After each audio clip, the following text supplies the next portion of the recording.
বাংলাদেশের বেশিরভাগ ডিলার ব্যবসায়ীরাই বা ডিলারশিপ ব্যবসায়ীরাই দেখবেন যে হতাশ। এর কারণ হচ্ছে তারা হিসাব নিকাশে ভুল করে, তারা বুঝতে পারে না, তাদের প্রফিট কমে যায়, তারা বুঝতে পারে না তাদের ব্যবসায় খরচ কোন দিকে বেশি হচ্ছে, প্রফিটের তুলনায় কতটুকু খরচ হচ্ছে, এবং মানে মানি ম্যানেজমেন্ট বা ব্যবসায়িক যে হিসাব নিকাশের জিনিসগুলো অটোমেশন করার বিষয়ে তারা খুব একটা ইন্টারেস্ট না, এবং তারা এগুলোতে গুরুত্ব দেয় না। এবং 6 মাস, 1 বছর, 2 বছর ব্যবসা করার পরে যখন দেখে যে তাদের ক্যাশ কমে আসতেছে, যে টাকা ইনভেস্ট করছিল, তো সেই টাকা তারা খুঁজে পাচ্ছে না বা কমে গেছে।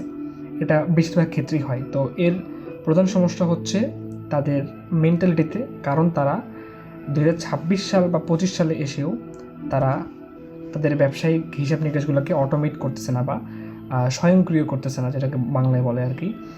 তো বেশ কিছু ডিলার আছে যারা খুবই স্মার্ট, এবং স্মার্ট না হলেও তারা ডিজিটালাইজেশনে বিশ্বাস করে, এবং তারা তাদের ডিলারশিপ ব্যবসায় সফটওয়্যার ইউজ করে। তো কিছু ইনসিডেন্ট আমি বলি যদি আমার এক্সপেরিয়েন্স থেকে। আমি 2 ধরনের ডিলারশিপ ব্যবসায়ীর সম্মুখীন হই। প্রথমজন যদি আমি বলি, তাদেরকে আমি বলি যে আমাদের একটি জিগডিল নামের ডিলারশিপ ব্যবসা ম্যানেজমেন্ট সফটওয়্যার আছে।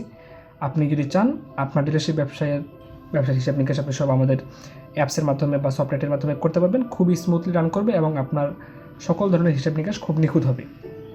অনেকভাবে বোঝানোর পরেও তারা বলে যে না, আমরা হাতে কলমে হিসাব নিকাশ করতে পারি, তো আমাদের এটা প্রয়োজন নাই, কারণ আমাদের অল্প কয়েকটা কোম্পানি বিভিন্ন অজুহাত দেখায় আর কি। দিন শেষে টাকা কিন্তু অজুহাত না, টাকাটা মেইন অজুহাত না। আর আরেক ধরনের যে ডিলার যার কথা আমি বলতে চাচ্ছি সেটা হচ্ছে যে, যাকে আমি প্রথমবার জিজ্ঞাসা করলাম যে আপনি কি ডিলারশিপ ব্যবসার জন্য কোনো সফটওয়্যার খুঁজতেছেন বা নেবেন, যদি নেন তাহলে আমাদের এটা জিগডিল খুব ভালো একটা সফটওয়্যার, এবং আমরা আপনি আপনার ব্যবসা হিসেবে নিকাশগুলো আপনি করতে পারবেন, রাখতে পারবেন। তো তার প্রশ্ন এটা ছিল না শুরুতেই যে কত টাকা।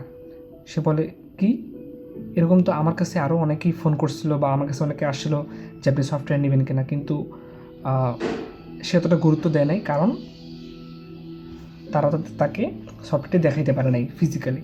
তো আমি তাকে ফিজিক্যালি দেখানোর পরে, বোঝানোর পরে সে বলে যে ঠিক আছে, তাহলে আমি একটা ল্যাপটপ কিনি, একটা প্রিন্টার কিনি, তারপরে তোমার সফটওয়্যারটা আমি নিব।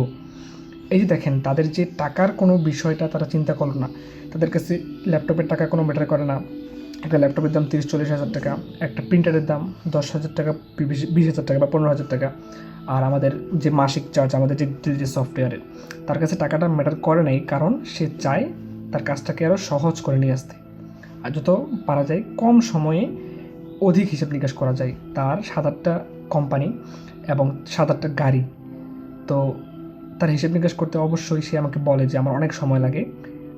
সে কিন্তু আমাকে শুরুতে এই সমস্যাটাই বলে, যে আমি যখন জিজ্ঞাসা করি যে আপনার মেইন সমস্যাটা কী হচ্ছে বর্তমানে, তো সে বলে যে অনেক সময় লাগে।